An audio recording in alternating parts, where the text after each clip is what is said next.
A contramano.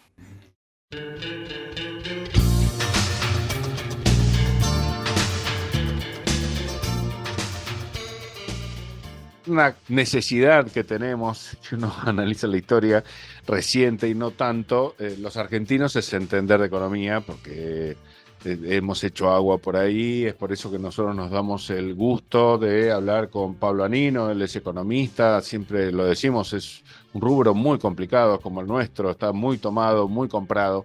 Entonces, tener una opinión genuina sobre temas que después son tan influyentes para la opinión pública es realmente difícil también. Él es claro y es honesto, así que nos encanta hablar con él. La idea es hablar del el paquetón impositivo de Milei para ver qué significa. Bueno, tenemos nuestras sospechas, pero siempre es mejor saber qué sospechar. ¿Cómo te va, Pablo? Simón te saluda. Hola Simón, ¿cómo estás? Saludo para vos y para la audiencia. Muchas gracias por atendernos como siempre. A ver, ¿qué tal? ¿Bueno, malo? Desarrolle, maestro. No, yo creo que bueno no es, digamos, el gobierno hizo votar, ahora ya cosa un mes y pico atrás, eh, un paquete en el Congreso que comprendía la ley bases y comprendía un paquete fiscal. De conjunto, eso trae una serie de medidas que en todos los ámbitos son contra la clase trabajadora, por ejemplo, modificaciones en el ámbito laboral de carácter regresivo, ataques a los derechos de los empleados públicos, a los derechos conquistados por décadas, pero cuando uno se concentra en el paquete fiscal, uno encuentra de manera muy nítida, de manera muy clara, esta idea de que el gobierno beneficia a un sector de la población, el sector más concentrado, a los grandes empresarios, a los más ricos del país, y lo hace en contra de la clase trabajadora. ¿Cómo es esto en términos concretos? Bueno, ese paquete fiscal comprende, por ejemplo, un blanqueo, que es decir, la posibilidad de que aquel que evadió o eludió impuestos, aquel que fugó capitales o aquel que tiene dinero proveniente de negocios ilícitos, los pueda blanquear. Es decir, lo tiene en el circuito negro por las características del fraude que hizo Claro, estoy al pensando que fisco. es gracioso, porque en realidad ahí entra el dinero de coimas, por ejemplo. Eventualmente también. Por Ahí eso es maravilloso, se porque es como pusieron. que se dan, se dan posibilidades a sí mismos, digamos. Bueno, igual lo estoy diciendo yo eso. Continúe, dale, dale. Era simplemente pensar lo que Sí, venías diciendo. hay una limitación para que participen del blanqueo funcionarios que creo de esta gestión de la anterior, no me acuerdo si quedó una fecha de 5 años, y eso implica también a los familiares directos, pero bueno, las coimas no están a nombre No, en general no, ¿no? Ni y tienen recibo. blanquearla a través del pasamanos. Sí, sí, sí. Entonces, bueno, hay un blanqueo para eso. Ese blanqueo no exige casi nada. Decir, bueno, vos vas a blanquear, ¿de dónde conseguiste? No, no, esa exigencia no está. El gobierno tiene una urgencia, igual que todo el gobierno argentino, de conseguir dólares. Entonces, ahora de hecho ya está lanzado el blanqueo, una de las grandes aspiraciones, un momento que ya empieza a emerger nuevamente una crisis cambiaria con el dólar, es que el gobierno pueda obtener dólares, el Banco Central, el fisco pueda obtener dólares a través de este blanqueo. Bueno, es un blanqueo muy generoso para la gente que hace eso, que no somos nosotros, es gente con mucho poder, que tiene mucha plata, es un blanqueo para eso. Bueno, ese es uno de los capítulos del paquete fiscal. Eso adicionalmente, quien blanquee y ponga ese dinero en una cuenta especial y realice inversiones en la bolsa o en bonos argentinos, es decir, en la timba financiera, y mantenga ese dinero hasta fines de 2025 en la cuenta, no paga un centavo, no paga multa, no paga un impuesto, no paga nada. Si lo retira antes, sí va a tener que pagar un impuesto. Solo pagan un impuesto quienes blanqueen más de $100.000 y no lo dejen en esa cuenta. Pero es un blanqueo muy generoso, es decir, que en el extremo podría todos de los que entran al blanqueo no pagar nada a la medida que dejen el dinero en una cuenta. Bueno, número 1, un blanqueo muy generoso para los que hacen ilícitos. Número 2, hay una reducción del impuesto a los bienes personales. El impuesto a los bienes personales en Argentina no recauda mucho, puede recaudar dependiendo del año y las circunstancias económicas, 1%, 2% de la recaudación total del Estado, quizás un poco más. ¿Un menos 1% de la recaudación total? del Estado, sí. Y Entonces, eso es, bueno, a ver, desarrollada, después me interesaría saber cómo es en otros países un poquito más serio. sí, bueno, eso que es el bienes personales es un impuesto que en general recae sobre los más ricos, recae de esta manera moderada, que aporta muy poco a la recaudación general. El paquete fiscal los reduce notablemente. Actualmente las alícuotas van entre 1,75 del patrimonio, es decir, de la riqueza, y 2,25 de la riqueza, con algunas exclusiones, no es la riqueza total porque la vivienda única está excluida, o sea, la vivienda para fines directo de hogar. Pero bueno, hay una serie de exclusiones, pero no importa, las alícuotas actualmente están entre 1,75 y 2,25, dependiendo que los bienes estén en el país o estén en el exterior. Bueno, esas alícuotas se reducen progresivamente al 0,75, al 0,50, hasta casi extinguirse en cuestión de 4 o 5 años. No solo eso, quienes paguen actualmente 5 años por anticipado de bienes personales ya a una alícuota más reducida que las que estoy mencionando, después ya va a quedar excluido de pagar bienes personales. Y aparte hice una cuenta muy rapidita. Después vos que estás escuchando la podés hacer con las cifras que te tiró, las variantes que también va a haber, pero digo, estamos hablando de que se reduciría aproximadamente un 75% de lo que era. Eso, o sea, es una locura. Sí, se reduce notablemente lo que se va a recaudar por bienes personales. Bueno, tenemos esta reducción en bienes personales en el paquete fiscal. ¿Qué tenemos también? Un aumento del impuesto a las ganancias que ya está impactando, ya impactó en la liquidación de los saberes de julio que se cobraron a principios de agosto para la clase trabajadora, la restitución del impuesto a las ganancias, que bueno, después uno podrá discutir las circunstancias en que fue casi eliminado el año pasado, incluso con el voto de Milei a favor, que dijo que se iba a cortar una mano antes de votar un nuevo impuesto. Se había eliminado el año pasado, yo creo que por una especulación oportunista por las elecciones, está claro, eso impulsó Sergio Massa. Bueno, resulta que ahora Milei no se corta las manos, restituye el impuesto a las ganancias. Es decir, cuando uno ve el panorama del conjunto, dice, bueno, pero está aumentando a los trabajadores el impuesto a las ganancias, se lo está restituyendo y le está bajando a los más ricos del país. Bueno, uno después ¿A partir de cuándo pagás ganancias, querido? Hay que ver cómo quedó las escalas, pero porque después están las reglamentaciones, etcétera, pero aproximadamente alrededor de 1.800.000 pesos de salario bruto se paga ganancias para los que son solteros. Para los que tienen 2 hijos, entiendo que iba a quedar alrededor de 2.300.000 el bruto. O sea, no tan lejos de lo que necesita una familia tipo para no ser pobre, que creo que es 1.000.000 y algo. Bueno, vos estás mucho más enterado que yo, pero digo. Sí, hoy la canasta básica del INDEC, que es para no ser pobre, está apenas por encima de 1.000.000. Por eso, o sea, duplicando lo que se necesita para no ser pobre, ya empezás a tributar como rico, entre comillas. Maravilloso. Exactamente. Aparte es eso, cuando después uno puede discutir, no sé, por ejemplo, la canasta de pobreza del INDEC no incluye algo, por ejemplo, como el pago del alquiler. Es decir, que perfectamente alguien que está en 1.800.000 pesos paga un alquiler y también es pobre, digamos, y a la vez paga el impuesto a las ganancias, porque esa canasta de pobreza es una canasta que incluye Sí, sí, de alimentos, hecho, transporte, gasto de educación, salud, pero no incluye el pago de un alquiler. Bueno, y no y todo el aparte están mundo. desatados también de la abolición de la ley, por decirlo gracioso, de la ley de alquileres de parte de nuestro Napoleón Casero. Así que sí, sí, ok, buen punto el tuyo. Entonces tenemos esto.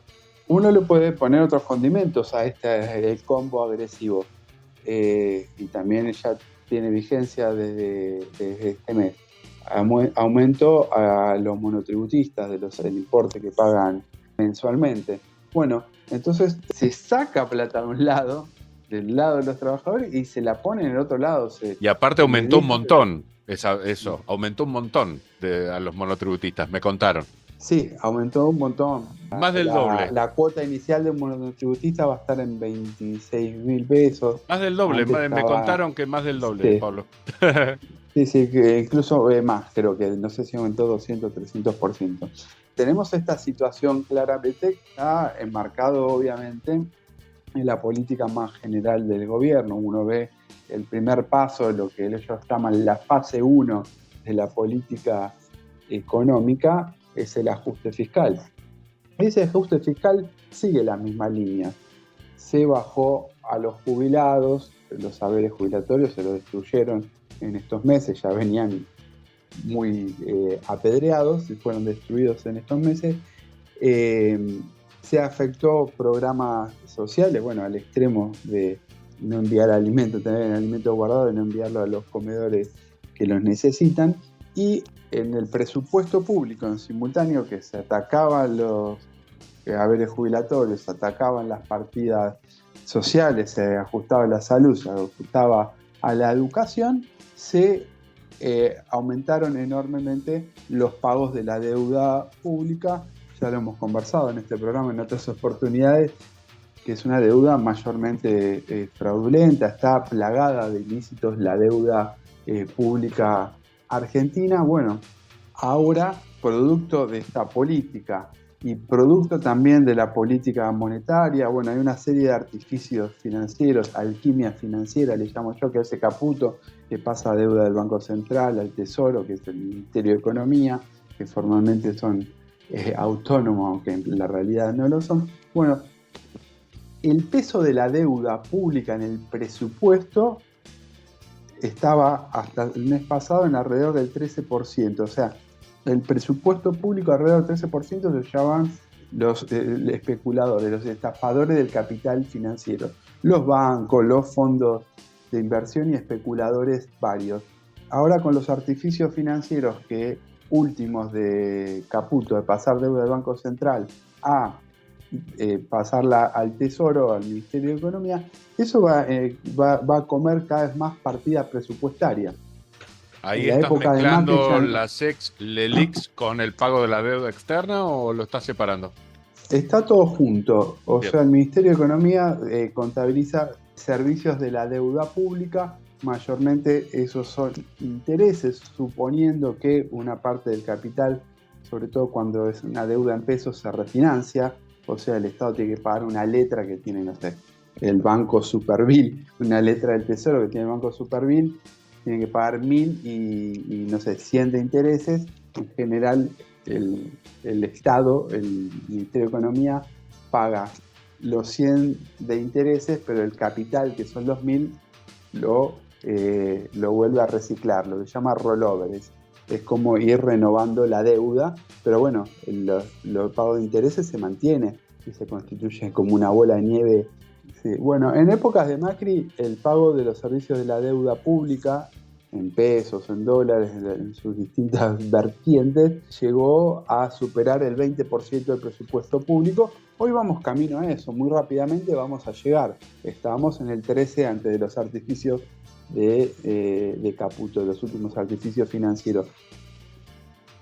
¿Qué es ese 13% que puede llegar al 20% de intereses de la deuda pública que se comen del presupuesto público? Bueno, ¿cuánto se lleva el presupuesto de salud? Alrededor del 3-4% del presupuesto. ¿Cuánto se lleva el presupuesto de educación? Alrededor del 6-7% del presupuesto nacional. Es decir que cuando uno suma el presupuesto de salud, de educación, no alcanza a cubrir los intereses. Es decir, o visto de otra forma, el pago de intereses supera los presupuestos de salud y educación. Y lo va a superar al extremo que en pocos meses capaz que es el doble.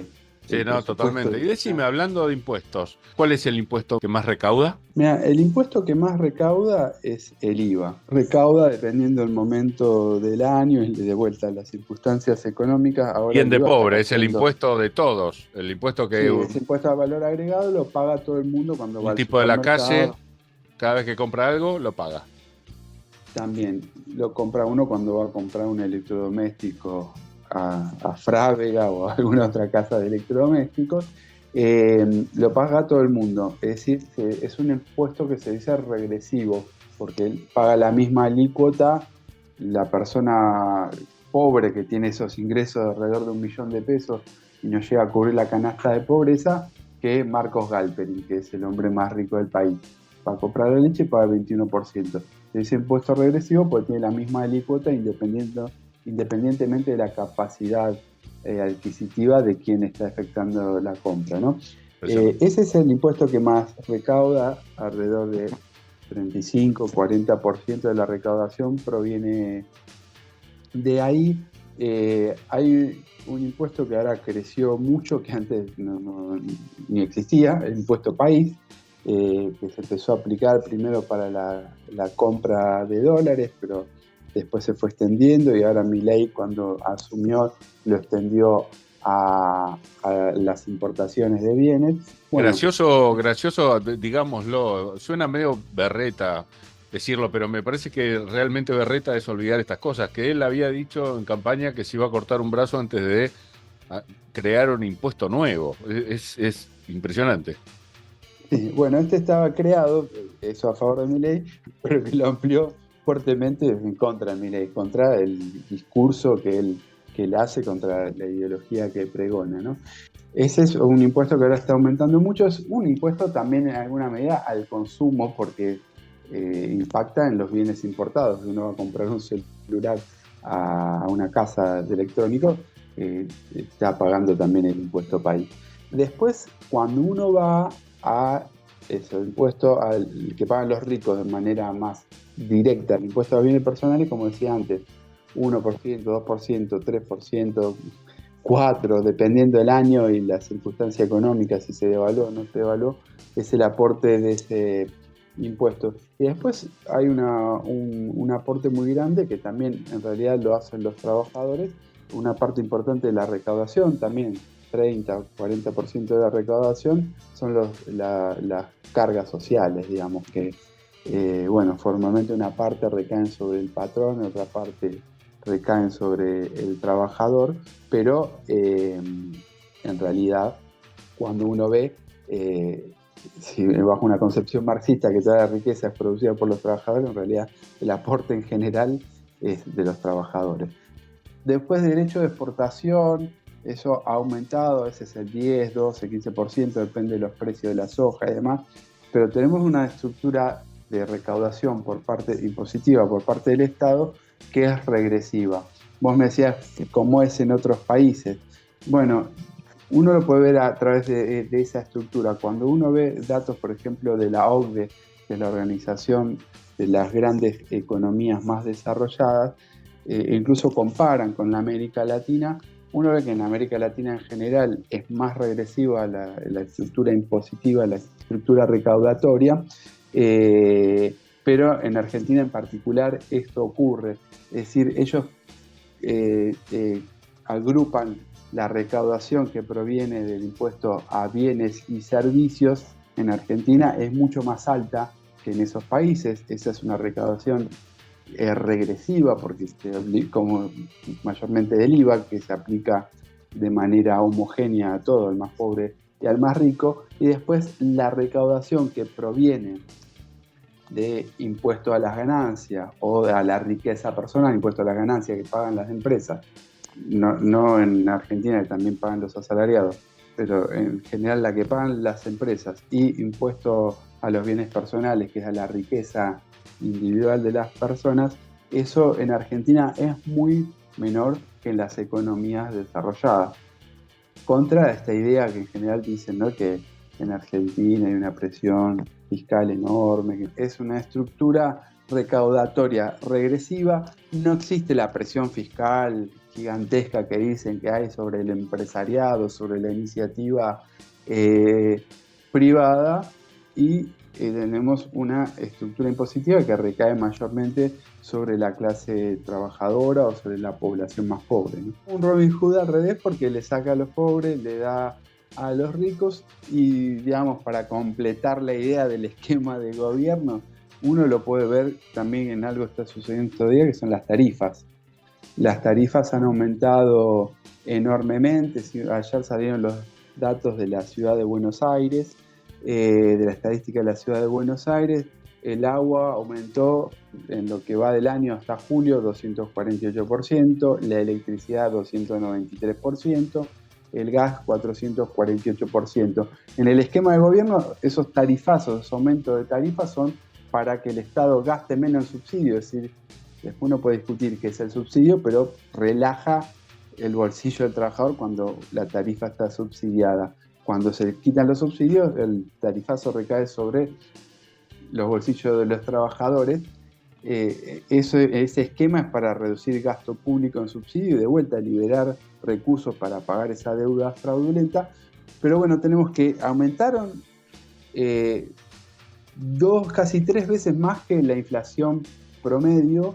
Los servicios públicos aumentaron casi 3 veces más que los salarios, los servicios públicos, y uno dice, bueno, eso es el aporte que hay que hacer porque estamos en una situación de crisis, hay que ordenar las cuentas públicas y todos tienen que poner el hombro. Y uno ve los balances de las empresas y dice, no, acá de vuelta está Hood Robin, porque los balances de las empresas están dando ganancias extraordinarias. Totalmente, y aparte nosotros hicimos una entrevista, te fuimos infieles, hicimos otra entrevista donde demostraban que el 5% de los puntos de PBI que se buscaron con el estrangulamiento de las clases populares se podrían haber reemplazado por desactivar las exenciones impositivas y no había que tocar nada. Así que eso está claro, Pablito. Bueno, sabemos que tenés muchos temas que resolver, así que pasanos de nuevo el programa de radio en el que podemos seguirte y será hasta la próxima charla. Bueno, sí, estamos todos los jueves de 22 a 24 en el programa radial Círculo Rojo, que va en Radio con Vos, FM 89.9, así que bueno, te agradezco como siempre la oportunidad de poder charlar con tranquilidad de estos temas complejos de la economía, bueno, y de tirar el chivo también. Por favor, realmente es una necesidad, porque no es para hablarlo ahora, pero me da la sensación de que políticamente, mal que mal, no somos tan sonsos como otros pueblos de Latinoamérica, pero a nivel económico nos llevamos todos los premios. Así que es una cuenta pendiente. Tenemos que aprender a ser un poquito más desconfiados y saber más. Bueno, querido, muchas gracias y un abrazo grande y saludo a la audiencia. Muchas gracias. Será hasta la próxima charla y valoramos muchísimo que nos enseñes estas cuestiones. Abrazo grande. Un abrazo.